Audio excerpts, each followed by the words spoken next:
Empezamos con la segunda parte de la jornada en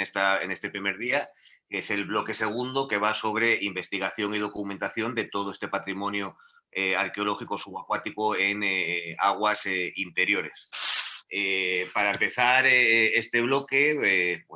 va a compartir con nosotros Isaac Sastre, una serie de consecuencias ¿no? y de actuaciones que tuvieron lugar en los últimos meses en el dolmen de Guadalperal, en el embalse de Valdecañas, en Cáceres, y que, han supuesto además la participación de diferentes organismos, tanto estatales como autonómicos. Bueno, Isaac Sastre es doctor en arqueología por la Universidad Autónoma de Madrid, pertenece al cuerpo facultativo de conservadores de museos del Estado y en la actualidad ejerce como vocal asesor del gabinete técnico del secretario general de Cultura del Ministerio de Cultura y Deporte. Gran parte de su labor de investigación la ha desarrollado en Extremadura, trabajando como investigador del Museo Nacional de Arte Romano y del Consorcio de la Ciudad Monumental de Mérida. Ha dirigido y ha participado en diversos proyectos arqueológicos y cuenta con numerosas publicaciones relacionadas con esa disciplina. Isaac, cuando quieras. Bueno, pues muchas gracias a Ángel, a la subdirección que representas, Gestión y Coordinación de Bienes Culturales, que coordina junto con la subdirección del Instituto del Patrimonio Cultural de España este seminario. Gracias también a Juanjo por hacerme partícipe, invitarme a hablar de algo que es una actuación conjunta, como ha dicho Ángel, que reunió a varias administraciones y a varios ámbitos para tratar de buscar la mejor solución a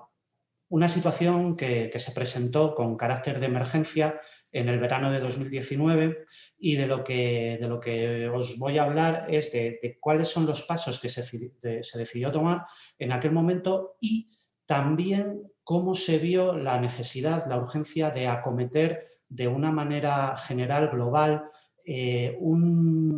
una previsión de trabajo sobre este patrimonio sumergido en aguas continentales que habíamos detectado al hilo del caso del dolmen de Guadalperal, que es de lo que me trae a estas jornadas, que eran necesarios implementar en el ámbito de las administraciones y en concreto de la que nosotros representamos a través del Ministerio de Cultura y Deporte. Bueno, pues el dolmen de Guadalperal se encuentra en el interior de España, en Extremadura, en Cáceres, en el entorno del embalse de Valdecañas, que si lo ponéis en Google, pues lo que os va a aparecer es una fotografía de las columnas de la llamada Curia, un templo de Augustóbriga, de la ciudad romana, que se encuentra justo enfrente, en la otra orilla de donde se emplaza el dolmen de Guadalperal, y que esta sí es conocida, a diferencia del dolmen que cayó en el olvido con el transcurrir de los años. Augustóbriga es una ciudad romana que quedó también sepultada por el embalse. Había sido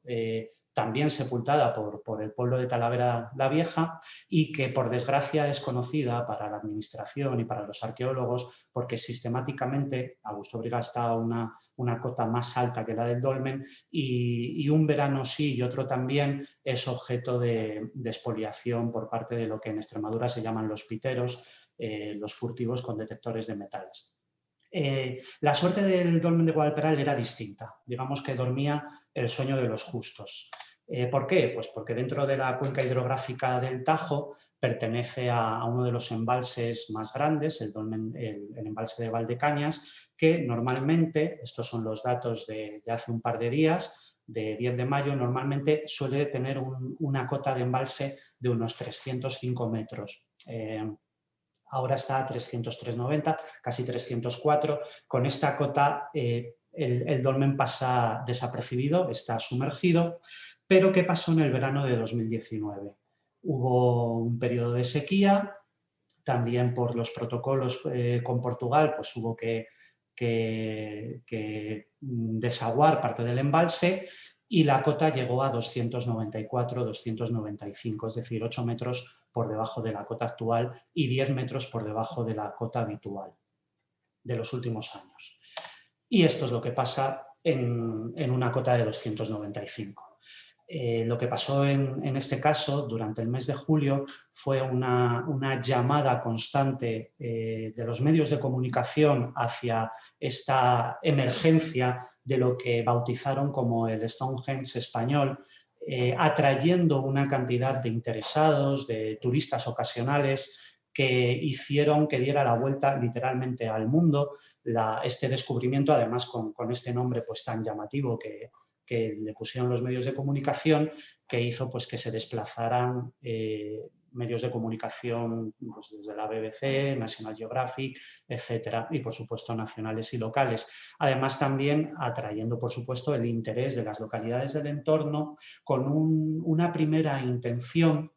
loable, dada la sensibilidad que en el caso de España tenemos con los problemas de la llamada España vaciada, del reto demográfico. Esa sensibilidad hizo que muchos de los pueblos de la zona vieran en este descubrimiento de lo que llamaban el Stonehenge español un reclamo turístico que les podía crear un incentivo económico a prácticamente cortísimo plazo. Entonces, la primera propuesta que estaba encima de la mesa era trasladar el dolmen a un lugar seguro, fuera del pantano, aprovechando que la sequía, la previsión era que durase todo el verano, y crear ese nuevo recurso turístico-cultural en la zona. Bueno, pues fuimos alertados como administración competente en el mes de agosto de lo que estaba sucediendo y decidimos personarnos con carácter de urgencia para ver el estado en el que se encontraba el dolmen y a continuación crear el mismo 3-5 de septiembre, a principios de septiembre, un grupo de trabajo para primero desechar las soluciones rápidas y alentadas más por el corazón que por la cabeza. Ver en qué situación se encontraba este resto arqueológico e intentar tomar con datos y con documentación suficiente la mejor solución. No se trataba, como se dijo en un momento, de rechazar, de prohibir a los extremeños la oportunidad turística, cultural de aprovechar el dolmen. Se trataba de ver si existían elementos suficientes de juicio como para considerar conveniente o no el traslado, teniendo en cuenta además que, pues a diferencia de lo que podía suceder hace 50, 70, 80 años, hoy en día se considera tan valioso el contexto como el monumento, como el objeto de estudio. Bueno, pues estas fueron nuestras primeras decisiones, acabar con el ruido mediático y crear un grupo de trabajo en el que, por supuesto, concurrieron no solo la Administración Central, el Ministerio de Cultura, sino la Junta de Extremadura, voces expertas autorizadas en geología, el grupo de trabajo de la Universidad de Alcalá de Henares, liderado por Primitiva Bueno y por Cerrillo Cuenca, que llevan casi 20 años trabajando en la cuenca del Tajo, además en la cultura dolménica, y otros especialistas que consideramos que era interesante que tuvieran voz en ese grupo de trabajo. Por supuesto, era obligatorio y necesario contar con los técnicos de Arcua, siendo Ministerio de Cultura, teniendo la fortuna de tener un museo como Arcua y de especialistas como Rocío Castillo, que está también invitada a estas jornadas, pues contar con esas distintas visiones. ¿Cuál es nuestro marco jurídico? El marco jurídico que nos compete y que nos obliga a actuar. Pues, por supuesto, la Ley del Patrimonio Histórico Español, en su artículo 40, que considera patrimonio arqueológico todos los bienes, muebles e inmuebles que hayan sido extraídos o no y que se encuentren tanto en la superficie como en la plataforma continental, en el subsuelo. Es verdad que aquí se da una casuística peculiar, que es que mientras la Ley del Patrimonio Histórico Español pues abre, es más, digamos, genérica a la hora de entender que todo puede ser patrimonio arqueológico subacuático independientemente del tiempo que haya estado sumergido. Como bien sabéis, la Convención de 2001 establece esos 100 años para ser considerado, aunque luego es verdad que dice que se remitirán a las leyes de los Estado partes y que en este caso la Ley del Patrimonio Histórico Español es anterior a la Convención, no así la Ley de Navegación Marítima de 2014, que aunque es verdad que hace alusión a la hora de hablar de las actuaciones en el patrimonio cultural subacuático a lo que se considera en la Convención de 2001, también se dice en su apartado 2 que se precisará la autorización administrativa, la extracción de los objetos arqueológicos históricos situados en el fondo del mar o en la zona continental, y que dice que se atendrá a la legislación específica. Bueno, estamos en una situación peculiar porque, como todos sabéis, en España durante los años 60, fundamentalmente, 50, 60, hubo lo que se llama la política general agraria de los grandes embalses que hicieron que una gran cantidad de bienes, no solo de patrimonio arqueológico, de patrimonio industrial, de arquitectura tradicional, objetos inmuebles, bienes inmuebles y objetos y bienes muebles, como luego veremos, quedaron sumergidos, teniendo una antigüedad de 50 años y, por tanto, no ajustándose exactamente a la consideración de patrimonio arqueológico sumergido que establece la Convención de 2001, pero sí entrando dentro de los criterios más genéricos de la legislación. Bueno, ¿qué decidimos? Pues que había que acometer la intervención del dolmen del Guadalperal desde 4 puntos de vista, 4 actuaciones que no eran sucesivas, sino que tenían que entrelazarse. Teníamos que actuar desde el punto de vista de la documentación, teníamos que actuar desde el punto de vista de la conservación, la investigación y la protección. Pero, como digo, no eran consecutivas. Tenían que ser necesariamente acometidas a la vez.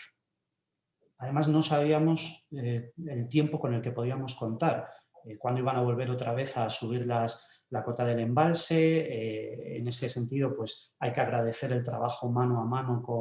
con Confederación Hidrográfica del Tajo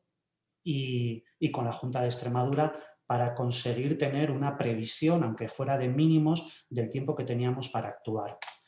¿Por qué una de las actuaciones básicas es la documentación? Porque, como habéis visto al principio, el que estuviera 50 años, 60 años sumergido hizo que se perdiera noticia, que cayera en el olvido la existencia de este dolmen y que, de hecho, cuando emergió se le llamara, mal llamado, el Stonehenge, como si fuera un cromlech, a un monumento que, sin embargo, había sido excavado en los años 20, en 1926, por Obermayr, cuando estaba ahí en la finca de los Duques de Alba, en la finca del Guadalperal, y de la que había cierta documentación, es verdad que en alemán, publicada unos años después por los Leisner, en Madrid en Meitelnungen, en el número 1, y de la que solo teníamos unos planos, unos dibujos, como el que ven en la diapositiva, y unas fotografías que nos hablan de ese trabajo que hizo de descubrimiento, pero también de sacar a la luz la parte, dejar desnudo el esqueleto del dolmen, retirando toda la parte de la cubierta, que por eso le da esa imagen, digamos, tan espectacular y diferente y que le asoció al Stonehenge, y creando con esa cubierta, es decir, nos enfrentábamos no solo a una excavación antigua, sino a una musealización antigua. En 1930 se crea con esa cubierta que va extrayendo del dolmen Obermayr una musealización a modo de anillo perimetral, que es lo que ven alrededor y que le daba la imagen que actualmente tiene. Se contrataron los servicios de una empresa, 3D Scanner, para poder hacer una documentación geométrica con nube de puntos, con una resolución de 3 milímetros, para tener una topografía precisa, para saber, a partir de las imágenes antiguas y el estado actual, qué ortostatos habían vencido, cuáles se mantenían en pie, los que se han movido, por supuesto, una fotogrametría que sirve también para tener documentado el dolmen a efectos administrativos. Documentación también de objetos que se encontraban en el entorno, como estos molinos, este molino barquiforme que tienen a la derecha y que en ese momento se tuvo que tomar la decisión de si dejarlo in situ o trasladarlo a un museo. Finalmente decidieron por nosotros porque queríamos contar con un mes de trabajo y a la semana estaban las aguas subiendo otra vez y la actuación tuvo que ser de emergencia. No obstante, hay que decir que a través del Instituto del Patrimonio Cultural de España se pudo sacar un contrato de investigación que actualmente está llevándose a cabo. Juan José, como supervisor de este contrato, nos podrá, uno de los coordinadores del seminario, decir en qué punto se encuentran actualmente las fases del trabajo. Eran 4, deben estar a punto de terminar, donde uno de los objetivos era, además de hacer un mapa de riesgos de toda la zona, también intentar, ya que la excavación no ha sido posible porque la cota ha subido desde entonces y no ha vuelto a emerger como en 2019, sí hacer una prospección de la zona y también hacer una documentación historiográfica de todo lo que fue la excavación de Obermayr y los objetos que fueron extraídos entonces, entre otros, un ajuar campaniforme. Bueno, actuación en conservación, ¿por qué? Pues porque sí que notábamos que desde que en 1960 fue anegado el pantano a la situación actual, hay una parte de la ribera que ha sido poco a poco comida. Pueden ver en el vuelo americano del 57 como el dolmen, ese círculo que está entre dos caminos, entre el camino principal y un caminito secundario bordeado, pues está relativamente a una distancia todavía cómoda de la ribera, del margen del Tajo. Y sin embargo, como ahora está en el borde. Uno de los motivos que se argumentaba desde distintos ámbitos de Extremadura para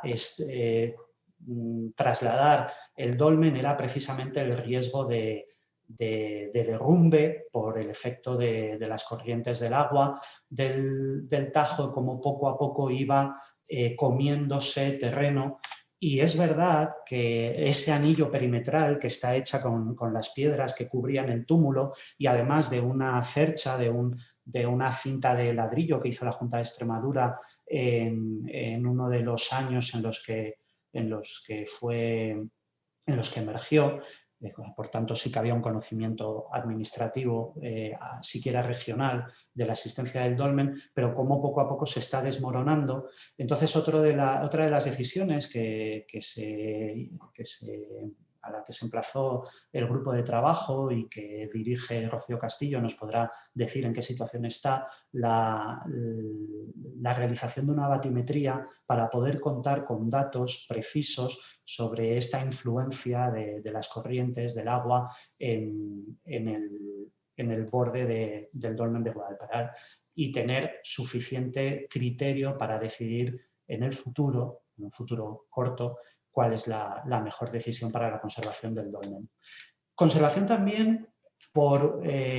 ante un resto que supone un desafío para la arqueología y para la restauración y la conservación. Estamos hablando de unos elementos, unos materiales que, dadas las oscilaciones cada vez más rápidas, más radicales, motivadas por el cambio climático, en un material que ha pasado 50 años sumergido, pero que ahora en periodos cada vez más cortos sufre estas alteraciones de estar un tiempo sumergido, otro tiempo emergido, pueden provocar. Nos encontramos ante una situación nueva en muchos aspectos y había que hacer muestras, catas, desde un punto de vista biológico, geológico. Aquí hay que agradecer a los laboratorios del IPC todo el esfuerzo, a Noelia Yanguas y a Juan José Vicente, que se desplazaron enseguida para poder tomar muestras, y como una de las primeras conclusiones que pudimos conocer es que los ortostatos en buena medida se encuentran protegidos por una capa superficial que ha permitido que, más allá de exfoliaciones superficiales y en algunos casos algunas arenizaciones, esa película, ese biofilm que hay alrededor proteja el resto de la materia cuando está sumergido. Es curioso porque el biofilm, en cuanto emerge, crea una especie de costra carbonatada, blanca, pero en cuanto sumerge otra vez el ortostato, la piedra, en muy poquito tiempo, en cuestión de horas, vuelve a tener vida. Se crea esa capa verdosa que ahora ven en el microscopio cómo es blanca, pero que a la vez está protegiendo siempre y cuando las condiciones ambientales en las que siguiera el dolmen fueran las mismas, es decir, sumergido. El problema es si, como se prevé, los ciclos van a ser cada vez más cortos y va a haber periodos de que cada 3 o 4 veranos, durante 2 o 3 meses, el dolmen emerja, de qué manera va a afectar, de qué manera va a trabajar con unas condiciones diferentes durante esos meses. En Extremadura los veranos alcanzan los 45, 46, incluso 47 grados de temperatura, y cómo lo que en un momento es una capa protectora se puede convertir en una capa que penetra y que va destruyendo poco a poco la piedra. Pero luego también detectamos que no es el agua, precisamente, el elemento que puede alterar y que puede llegar a destruir los ortostatos que conforman el dolmen, sino que, por un lado, fue la presencia mediática que provocó una afluencia, podríamos decir incluso un peregrinaje de turistas durante 2 meses de una forma tan intensiva que se iban incluso a hacer el picnic, como pueden ver en esa fotografía, con la neverita. Por un lado, esa alteración antrópica de la que resultó que algunos ortostatos fueron fracturados durante ese verano de 2019, otros desplazados, y luego, por otro lado, la antrópica de la musealización de 1930 de Obermayer, porque los ortostatos fueron relevantados iniestos sobre una peana de cemento de 1928, 29, 30, con anclajes de hierro, que está provocando en las partes bajas de los ortostatos un tipo de degradación peor que la que puede provocar en estos 60 años que ha estado sumergido el agua. Ven aquí otra imagen, por un lado, bueno, de 2 anclajes con varillas de hierro que se hicieron a ortostatos fracturados históricos, es decir, de la musealización de 1930, y luego fracturas recientes motivadas por la afluencia de visitas descontrolada al yacimiento durante ese verano. Se decidió hacer una intervención con carácter de urgencia en la previsión de que volviera a estar el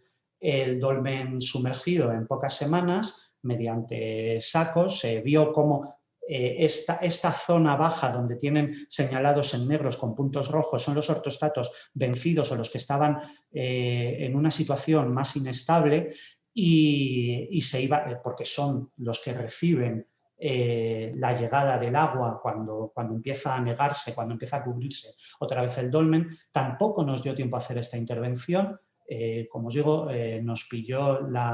contábamos con 4 semanas de trabajo que se redujeron a menos de la mitad. Investigación. Las prospecciones que pudimos hacer en el entorno nos sirvieron para darnos cuenta que el dolmen, como no podía ser de otra manera, efectivamente es un elemento simbólico, emblemático, desde el mismo momento en el que se construye por los pueblos que allí habitaran, pero que alrededor había una vida intensa. En este caso pudimos encontrar algunas zonas de trabajo de piedra, de microlitos en el entorno, que fueron recogidos, que fueron estudiados, posiblemente para hacer instrumentos, herramientas agrícolas, y que nos hablan de una diacronía larguísima en la historia del dolmen y de su entorno, que empieza a finales del Neolítico y que posiblemente llegó hasta finales de época romana. Y protección. Protección porque entendemos, primero, que es nuestra obligación, una obligación constitucional, la obligación de legar todo nuestro patrimonio a las generaciones futuras, y que todas estas actuaciones anteriores van encaminadas a fortalecer esa protección, tanto el trabajo de documentación, lo que no se conoce no se puede conservar, de conservación, lógicamente, para mantenerlo, de investigación para continuar, para conocer mejor, y una protección que además vimos que era necesaria no solo que había que extender, no solo para el dolmen, sino que había que extenderla alrededor del embalse de Valdecañas. Ya hemos hablado al principio de lo que sucede en Augustóbriga todos los veranos, pero que en el entorno, como pueden ver esa fotografía de la izquierda, aparecían en la ribera otro tipo de restos arqueológicos, como ese berraco, que había que documentar, que había que alertar a los cuerpos y fuerzas de seguridad del Estado y al SEPRONA, y que había que tener bajo control constante, en sintonía con Confederación Hidrográfica, para, en cuanto los niveles de la cota del embalse lo permitieran, acometer la actuación que fuera precisa por parte de la Administración. Pueden ver cómo en ese verano en los medios sociales se hablaba por parte de algunas personas, profesionales, técnicos, personas sensibilizadas con el patrimonio, de que quizás hubiera sido mejor que hubiera permanecido siempre sumergido, viendo cómo en el entorno del dolmen ya empezaban a aparecer restos de expoliadores. Les he puesto aquí la imagen del hilo de que seguían, como algunos decían, no estamos preparados, mejor bajo el agua. Pero teníamos que ir más allá. Lo que pasa en el dolmen de Guadalperal no es un caso excepcional, por desgracia. España tiene un patrimonio riquísimo, no solo patrimonio arqueológico subacuático en aguas marinas, sino en aguas continentales, en el interior de la península ibérica. Y decidimos que no podíamos seguir mirando para otro lado como Administración General, más allá de intervenciones y proyectos puntuales, o que, al igual que en otras administraciones regionales están haciendo, nosotros teníamos que responsabilizarnos del patrimonio del que somos competentes. Y no olvidemos que todas las confederaciones hidrográficas, Tajo, Duero,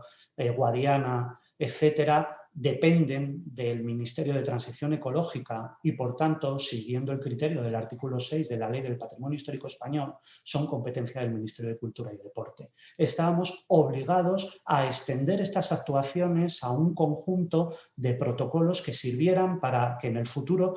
no nos pille desprevenida una nueva situación. Así, en la regulación de la política cultural de la presente legislatura, con la creación de una nueva estructura orgánica para el Ministerio de Cultura y Deporte, a través de la Secretaría General de Cultura, se decide crear o fortalecer las funciones encaminadas a que estas 4 actuaciones conjuntas de las que hemos hablado puedan tener su marco, por un lado, administrativo y, por tanto, un soporte en el día a día de nuestros técnicos.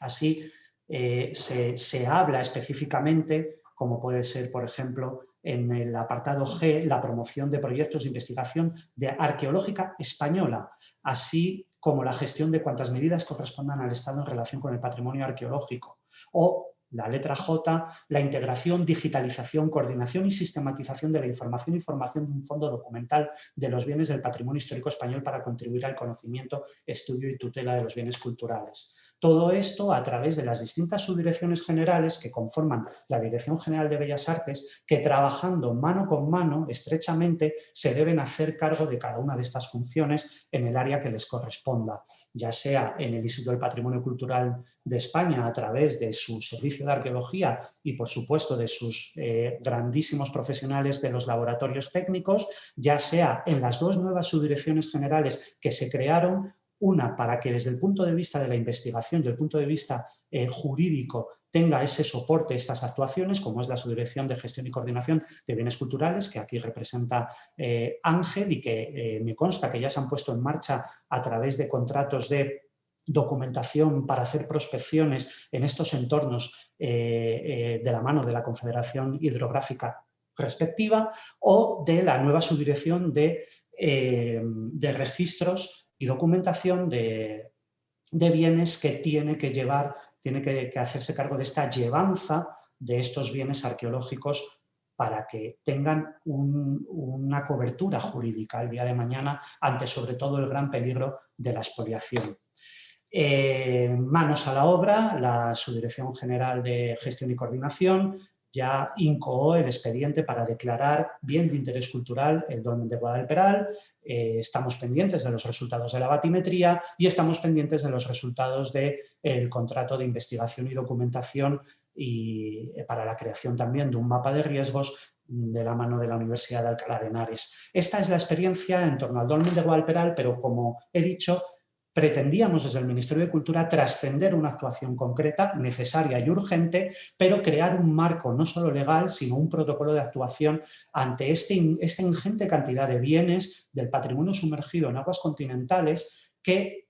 puede venirnos en cualquier momento de la mano de cualquier situación que ya sea por los diferentes cambios estacionales que empezamos a sufrir con una mayor radicalidad o ya sea por la actuación de los expoliadores, es prácticamente continua. Y acompasarla a las actuaciones que están haciendo las comunidades autónomas, algunas con interesante bagaje. Para que no se repitan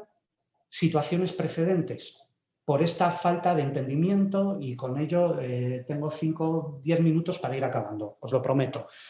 Os voy a poner 2 casos de estudio que más o menos conozco y que hablan, por un lado, de una buena praxis, pero parcial, porque no existieron protocolos de actuación y porque existió una descoordinación o un desconocimiento, muchas veces de buena fe, de a qué administración había que acudir. En la presa de Proserpina,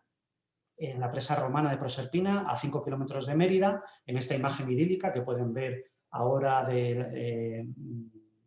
la presa, como hay incluso clubes de piragüismo en Mérida que van aquí a practicar, pues en los años 90, 1991-92, se dragó la presa y se decidió hacer una limpieza de los limos sin control arqueológico o con un control arqueológico que en esos momentos se consideraba que podía ser suficiente. Estamos en 1991-92, un año antes de que el conjunto arqueológico de Mérida fuera declarado Patrimonio Mundial por la UNESCO. Incluye las presas romanas de Cornalvo y Proserpina. Los que sois especialistas en arqueología romana o alto medieval sabéis de la polémica, del debate que hay actualmente en torno a la cronología de este embalse, para algunos alto medieval, para otros romano, y se perdió una oportunidad muy bonita de hacer no solo una lectura estratigráfica de los limos,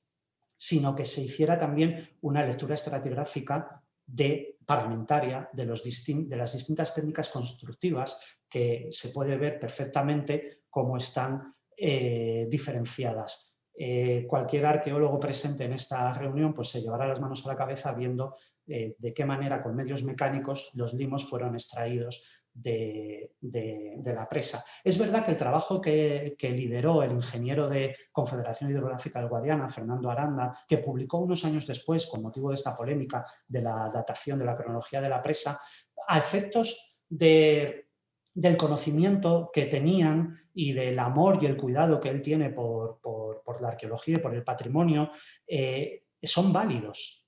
Lo que pasa que a lo mejor no estaban todos los técnicos y todos los especialistas, o no se implementaron todas las metodologías que hubieran sido oportunas y valiosísimas para aprovechar esta situación. Se encontró, por ejemplo, lo que se llama un tapón de madera, el que tienen en la parte inferior a la izquierda, de más de 1 metro de longitud y 30 centímetros de diámetro, al que se le aplicó una dendrocronología que no fue suficiente porque los anillos no podían relacionarse, y un carbono 14 que daba siglo I después de Cristo, pero que sabe a poco viendo todas las posibilidades que se podían haber hecho en este caso. Es verdad, como insisto, que el equipo que estuvo trabajando ahí fue un equipo sensible con el patrimonio, hicieron estudios palinológicos, no fueron concluyentes, estudios analíticos de las muestras de tuberías de plomo originales no fueron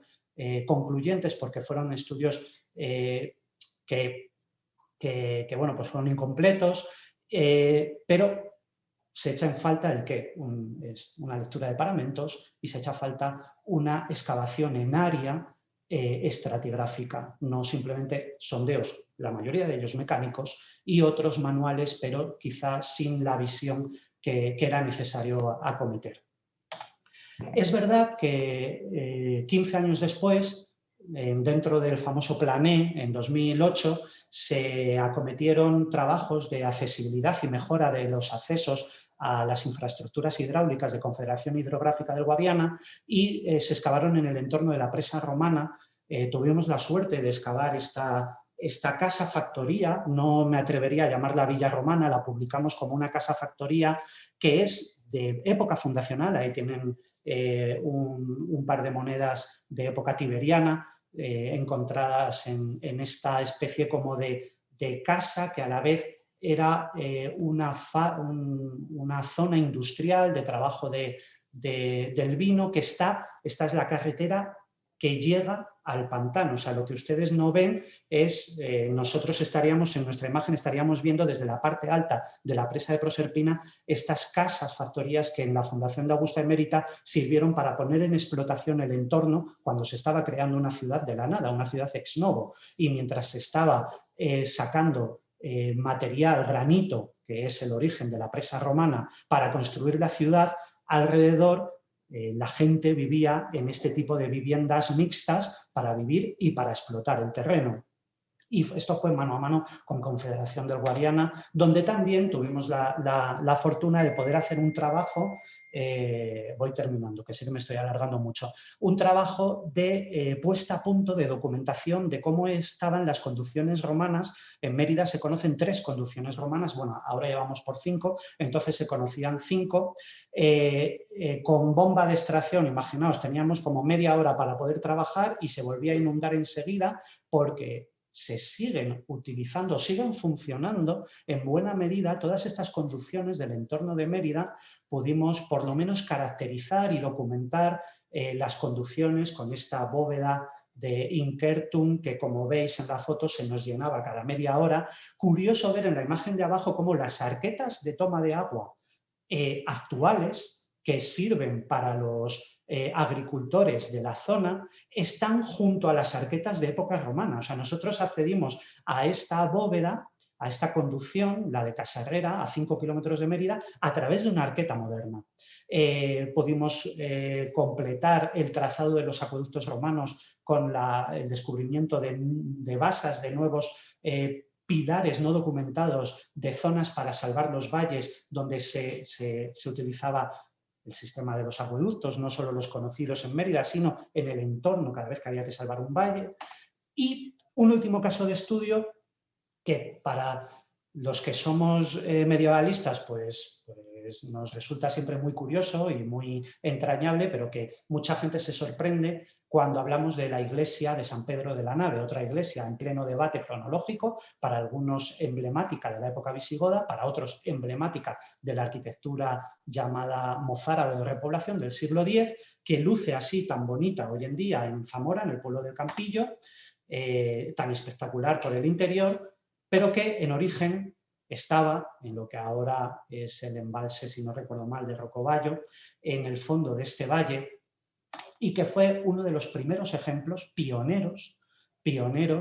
en 1931 de desmonte piedra a piedra, sillar a sillar y traslado para que no quedase inundado como sí quedó inundado el pueblo antiguo. Aquí ven fotografías en el sentido de las agujas del reloj de una fotografía antigua con lugareños de cómo estaba en origen, también con añadidos que luego fueron quitados cuando se desmontó, fotografía superior de la derecha, y se remontó, se rehizo en el lugar actual. En 1997, en las labores de limpieza del embalse, el equipo del CSIC, liderado por Luis Caballero Zoreda, realizó, aprovechando, alertada por la arqueóloga territorial de Zamora, por Hortensia Larren, un trabajo de 2 semanas de emergencia para conseguir datos que, claro, esto es de 1930, cuando llevado a cabo por el arquitecto Ferran y con la guía de Manuel Gómez Moreno. De hecho, dentro de 10 años esto ya sí puede ser considerado patrimonio arqueológico subacuático, la iglesia de San Pedro de la Nave, para conocer mejor el contexto, la cimentación, el entorno, cosas que a lo mejor no se tenían en cuenta hace 100 años de la misma manera que tenemos ahora y que son fundamentales para este debate cronológico de la iglesia de San Pedro de la Nave. Pero otra vez, bueno, la Administración Central del Estado no fue conocedora de esto, sí la Junta de Castilla y León, que dio los oportunos permisos, pero quizás si hubiera habido un protocolo de actuación entonces, es verdad que es 4 años anterior a la Convención de la UNESCO, no solo se hubiera podido excavar, como ven, el lado norte de la iglesia, sino se podía haber hecho un proyecto mayor, más ambicioso, que permitiera conseguir más datos para conocer cómo funcionaba la Iglesia en origen y para conocer más datos cronológicos. No obstante, esas 2 semanas de trabajo permitieron conocer algo que después de 60 años de historiografía cambiaba, modificaba la fisonomía de la iglesia de San Pedro de la Nave, como es la existencia de un pórtico a los pies y una especie de estructura cuadrangular, quién sabe si un batisterio o una torre, a pesar de que hoy en día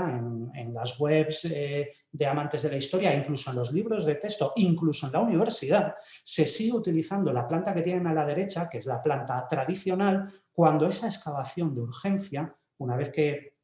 fue desecado el pantano, permitió conocer una mayor complejidad de la iglesia. Con esto lo que quiero decir es que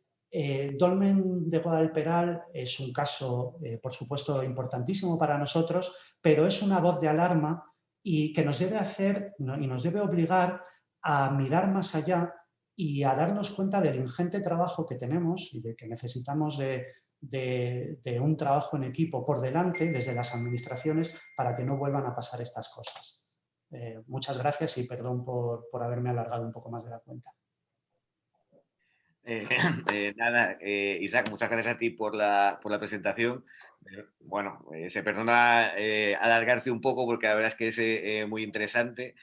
sobre todo porque aborda, ¿no? Problemas actuales y siempre está bien que se pongan encima del tablero, ¿no? Para que a lo mejor al final de la jornada se puedan debatir.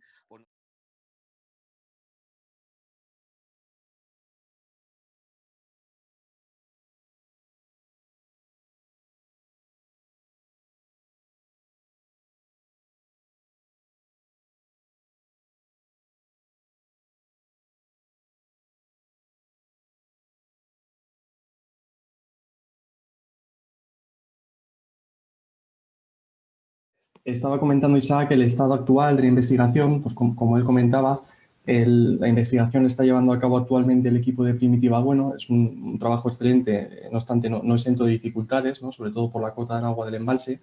que esto sí que es verdad que nos limita bastante. Ahora mismo se ha hecho una prospección de lo que es la orilla del embalse al objeto de identificar nuevos yacimientos. De hecho, en los últimos informes que hemos recibido se han documentado yacimientos que hasta entonces no conocíamos y con una diacronía amplísima. Pues tenemos ejemplares desde el Paleolítico hasta época romana. También se está haciendo un análisis de los riesgos y de las amenazas de este patrimonio sumergido, ¿no? con la finalidad de elaborar una carta de riesgo que nos pueda ser de utilidad para el futuro. Y se está haciendo una caracterización de todas las agrupaciones megalíticas en esta zona del Tajo, que como saben pues es una zona especialmente rica en este tipo de patrimonio. Por lo que comenta el dolmen y afectado por esta musealización antigua a la que se refería anteriormente Isaac, se está haciendo un estudio y un reconocimiento de la posición original de cada uno de los ortostatos que forman el dolmen a partir de la documentación geométrica del monumento que se ha hecho y del análisis también, por supuesto, de la cartografía, de los dibujos y de las imágenes históricas, pues un poco con la finalidad de intentar discernir cuál era la posición y la fisonomía original del monumento. Y ya por último acabo, efectivamente, como ha comentado Isaac, y esto Rocío lo sabe mucho mejor, se llevó a cabo la batimetría a finales del año pasado y estamos a la espera de recibir los resultados, pues también un poco para valorar desde este grupo de trabajo al que aludía Isaac, pues las siguientes actuaciones a llevar a cabo, ¿no? No solo en materia de documentación, sino también de conservación preventiva y de consolidación in situ de todo el monumento. Ya está, Ángel. Nada, hombre, muy bien. Además, así, ¿no? A eso nos referimos con, ¿no? Que este proyecto tiene muchas aristas y muchas partes, ¿no? Que tienen que entenderse y colaborar. O sea que gracias, Juanjo, también por ponernos al día por vuestra parte.